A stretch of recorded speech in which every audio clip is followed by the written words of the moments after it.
उरण हत्याकांडातील आरोपी दाऊद शेखला अटक करण्यात आलेली आहे। उरण हत्याकांड प्रकरणी ही मोठी माहिती समोर आली आहे। 25 जुलैच्या सीसीटीव्ही फुटेजमध्ये आरोपी दाऊद शेख हा तरुणीचा पाठलाग करत होता आणि कर्नाटक पोलिसांनी त्याला गुलबर्ग्यातून अटक केली आणि थोड्याच वेळात नवी मुंबई पोलिसांकडे त्याचा ताबा दिला जाईल। आरोपीला कठोरात कठोर शिक्षा व्हावी यासाठी समाजाच्या प्रत्येक स्तरातून मागणी केली गेली होती। अल्पेश करकरे आपल्याला या सगळ्या संदर्भात अधिक अपडेट देईल। अल्पेश, कसा शोध लागला दाऊद शेखचा? उरण हत्याकांडानंतर राज्यभर सर्वत्र हळहळ व्यक्त केली जाते आणि यामध्ये आता या प्रकरणी मुख्य आरोपी दाऊद शेखला कर्नाटक गुलबर्गा परिसरातून अटक करण्यात आलेली आहे।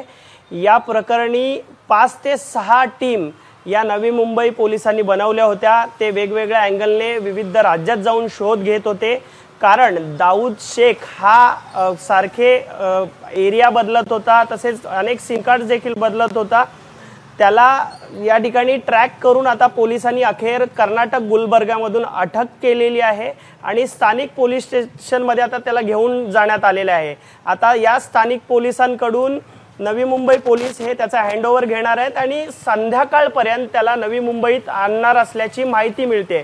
तर आपण पाहिलं, या प्रकरणानंतर राज्यभरात अनेक राजकीय पक्ष असतील, सर्वसामान्य असतील, त्या या प्रकरणामध्ये कठोर या ठिकाणी कारवाई करावी आणि चौकशी करून या ठिकाणी कारवाई करण्याची मागणी होत असताना यामध्ये एक महत्त्वाचा अपडेट आहे। दाऊद शेखला अखेर अटक झालेली आहे आणि पोलीस आता त्याचा ताब्यात घेणार आहेत आणि यानंतर आता या प्रकरणामध्ये त्याची विविध अँगलने चौकशी होणार आहे की का नक्की त्यांनी अशा प्रकारे हत्या केली, त्याचा त्यामागे काय हेतू होता, हे सर्वच प्रकारे त्याची चौकशी केल्यानंतर यामध्ये नक्की त्यांनी का केलं हे समोर येणार आहे।